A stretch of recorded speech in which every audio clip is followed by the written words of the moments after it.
এই যে আমার মিষ্টিমুখী, সে কত সুন্দরভাবে শুয়ে আছে। আজকে বাসায় কম্পিউটারটা নষ্ট, সেই চিন্তায় সেইভাবে একদমই চুপচাপ শুয়ে আছে।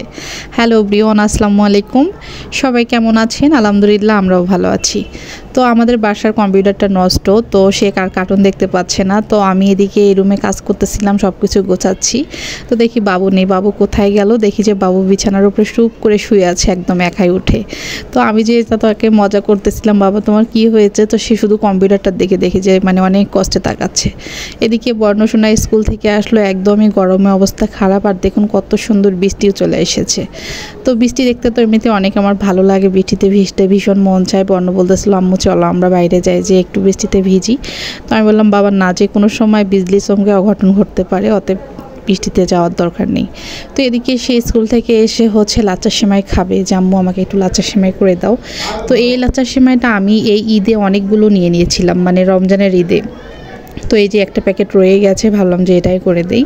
তো এটা ভালোভাবে ভেজে নিচ্ছে, এই যে সব কিছু দিয়ে ভেজে। এটা দুধ দিয়ে রান্না করলে কিন্তু খেতে মাশাআল্লাহ দারুণ লাগে, তবে একটু বেশি করে দুধ দিতে হয়, যেন এটা পাতলা হয়ে থাকে আর কি, খুব যেন ঘনত্ব না হয়। ঘনত্ব বেশি হলে আবার খেতে ভালো লাগে না, একদমই আঠা আঠা লাগে।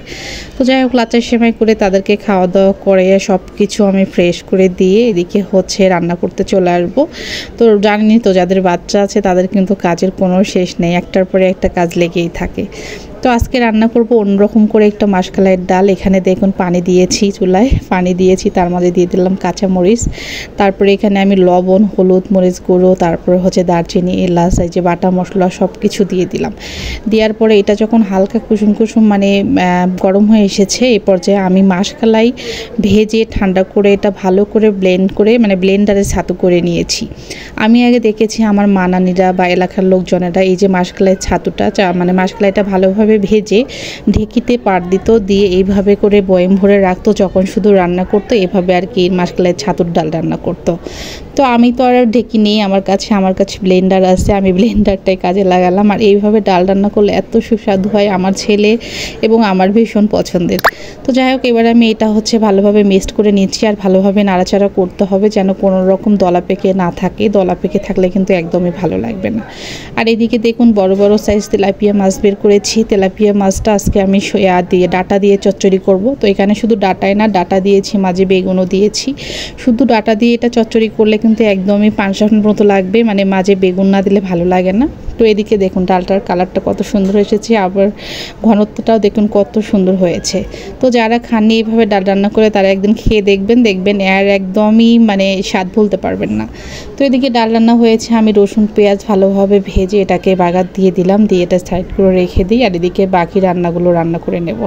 আর এই ডালে কিন্তু কোনো রকমই পাঁচফোড়ন আমি দেই না, কারণ মাসকলাই কিন্তু একটা নিজস্ব সুন্দর একটা ফ্লেভার থাকে, সেটার মধ্যে যদি পাঁচফোড়ন বা অন্য কোনো কিছু অ্যাড করেন তাহলে এটার প্রকৃতিক যে একটা স্মেল, স্বাদ, এটা পাওয়া যায় না। তো এদিকে দেখুন ওই যে মাছের চচ্চড়িটা মশলা হয়ে গেছে। আমি ডাল রান্না করেছি, মুরগির মাংস রান্না করব, এই জন্য মাছটার ওইভাবে ঝোল করলাম না। এটা ডাটা দিয়ে বেগুন দিয়ে একদমই চচ্চড়ি করলাম, যেহেতু ডালটা তো আছে। আর এদিকে মুরগির মাংস পটল দিয়ে ঝোল করব। তো রান্নাটা কিন্তু অনেক সুন্দর হয়েছিল, একদমই লোভনীয়। তো এদিকে এই যে মুরগির মাংস আমি ভেজে নিয়েছি, ভেজে নিয়ে এটা মশলা কষিয়ে দিয়ে দিলাম।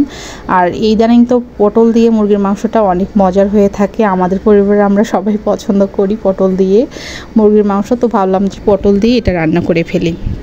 তো সারাদিন রান্নাবান্নার মাঝে কেটে গেল। কেমন লাগলো আমার ছোট্ট ব্লগটি সবাই কমেন্ট করে জানাবেন, ভালো লাগলে শেয়ার করে পাশে থাকবেন। সবাই ভালো থাকেন, সুস্থ থাকেন, আল্লাহ হাফেজ।